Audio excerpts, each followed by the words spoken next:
The idea of them going ahead to attack a NATO state when NATO spends 10 times as much on its defense as Russia does would lead to inevitable defeat and the fall of the Putin regime. Now, I've met Putin.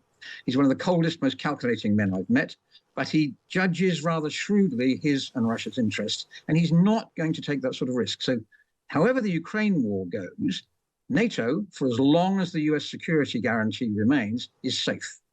Sir Keir Starmer's won praise, according to a Times radio poll, for defending Vladimir Zelensky against Donald Trump's accusation that he's a dictator. But some of you think that we really shouldn't get too involved. We've got enough troubles of our own. Well, in the Caribbean, where my family comes from, there's a proverb for every situation. There's probably a good one for this. I think that my grandmother, observing the efforts by Europeans to get a seat at the negotiations over Ukraine, might take Sir Keir Starmer aside and say, in Guyanese patois, "When two big bottle there table, lil one na business day." Roughly translated, it means that when the big boys get together to discuss business, everybody else should just step back and chill because there's nothing you can do about it. But I think that while Sir Keir's words in defence of the Ukrainian president might seem a bit performative, they're important. We aren't just in a war for territory, but in a struggle over what kind of world most people want to live in. And we, the West, are far from winning that battle of ideas.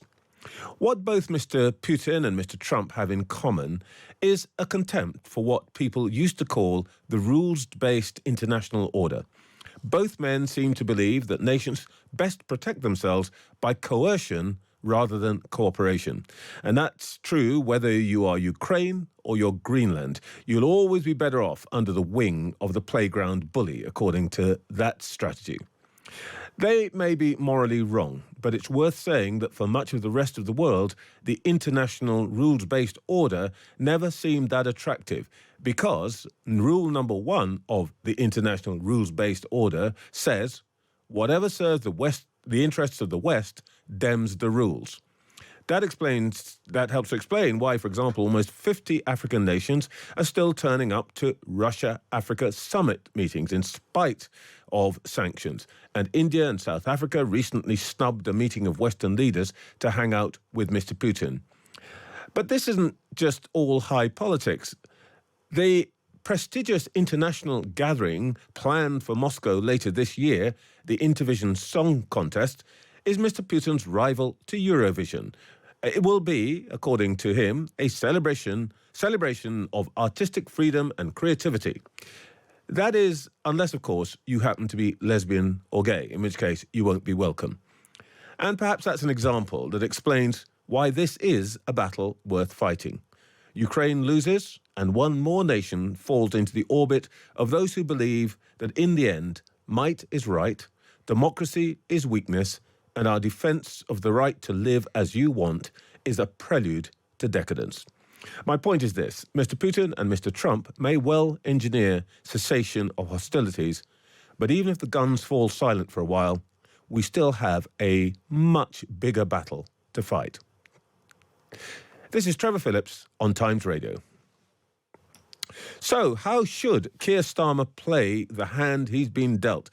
We're going to be joined by Sir Tony Brenton, the former UK ambassador to Russia. Good afternoon, Tony. Good afternoon, Trevor. Now, what do you make of the Prime Minister's statement that rejects Trump's dictator claims? Is it as important as I'm making it out to be?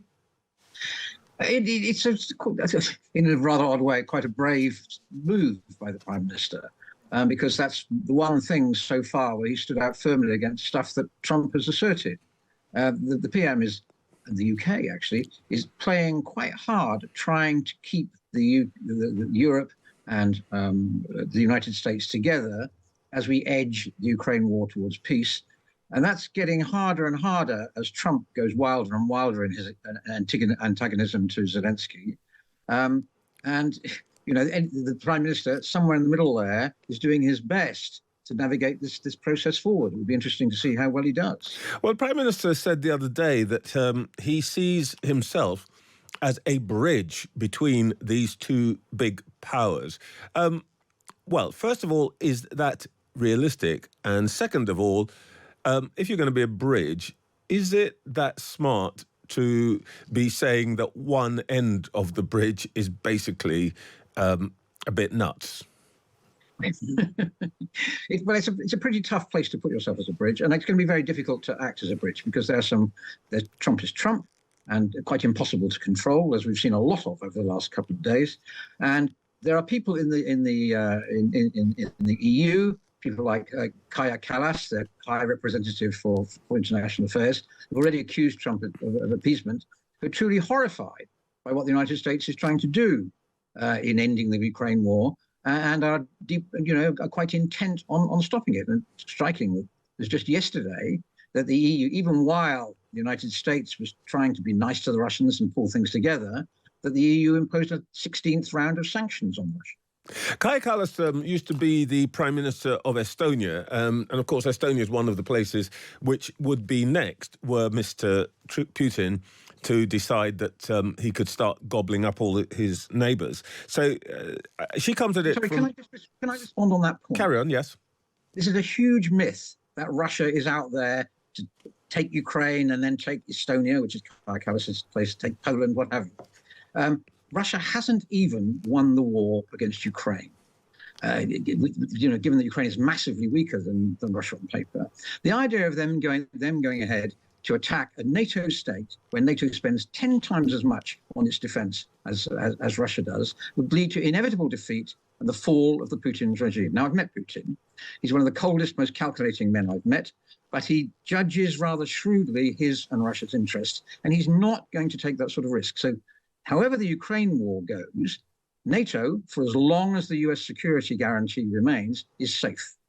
Well, you say that, and I have every reason to believe what you said about the nature of the man. And in fact, I've heard that said before by somebody very famous. They looked into his eyes and saw evil. But look at the fact of the last 3 years. Everybody said, oh, he's never going to invade Ukraine. Next thing we know, there is a column of tanks rumbling towards Kyiv. Are you absolutely sure, Tony? Yes. I was British ambassador in Moscow, as you know, for getting on for 4 years. As I dealt with Trump, with Putin, it's easy to confuse them. Quite a revealing. Anyway, as I dealt with Putin, I was dealing with a very careful, calculating, a man who did not take risks.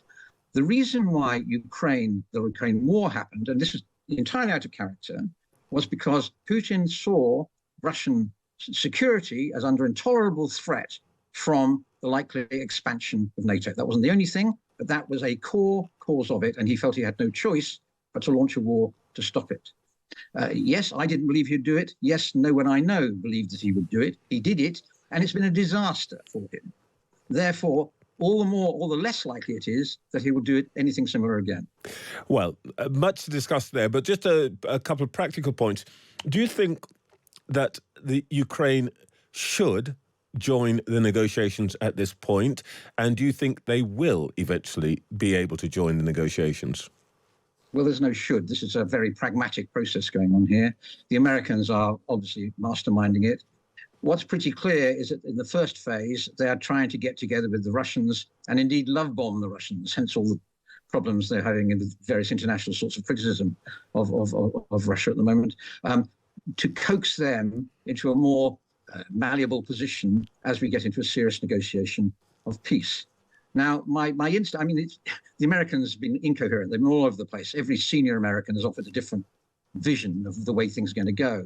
But the most plausible one, which has actually come out of Keith Kellogg, who is Putin's Ukraine envoy. That's the second time you've confused Trump and Putin. I'm beginning to get a Freudian picture here. Anyway, Putin's Ukraine envoy, is, and this parallels how they've handled it in the Middle East time and time again, is you have two tracks of negotiation. You talk to the Russians and edge them into a more helpful position, and you talk to the Ukrainians and edge them into a more helpful position. And when you've got an achievably narrow gap between them, then you get together with the three of them around the table. So I think all of this noise about Ukraine not being in negotiations at this stage is just noise. Everybody, Kellogg, but also Rubio and Waltz have all said finally, obviously, Ukraine had to be involved, because what we're looking for, finally, is a deal between Ukraine and Russia. This is so interesting, if I may say so, Tony Brenton, because, there's a sort of great wave that says, Trump has gone bonkers, but also he doesn't know what he's doing because he's shown all his cards. But you seem to be saying that whatever the noise and whatever the chaos, there is some logic and there is a chance of a result out of this. Yeah. I mean, I don't want to overstate it. As I say, there's a lot of very visible incoherence at the moment. I don't think that Trump has thought more than one step ahead. But nevertheless, consider how things have moved since he said, I want peace in Ukraine. We were, up until 2 weeks ago, locked into a 3-year-old total stalemate on the Ukraine war, where we were back in Ukraine, the Russians were continuing their attack. The front lines on the ground were more or less completely stuck. We have shifted from that to quite fluid, already emerging diplomatic negotiation. That's a big, big thing to have achieved. It's taken Trump saying something which everybody already knew but wasn't admitting. First of all, that Ukraine is never going to get into NATO. And secondly, that Ukraine is not going to get all of its territory back. Everybody knew it and has known it for a long time. They've not admitted it. It's been said, and that has made it easier for people to narrow the arena of an eventual outcome. Tony Brenton, thank you so much for that fascinating take. And Tony Brenton was former UK ambassador to Russia, and he's met the man. So I think we should take what he has said very seriously.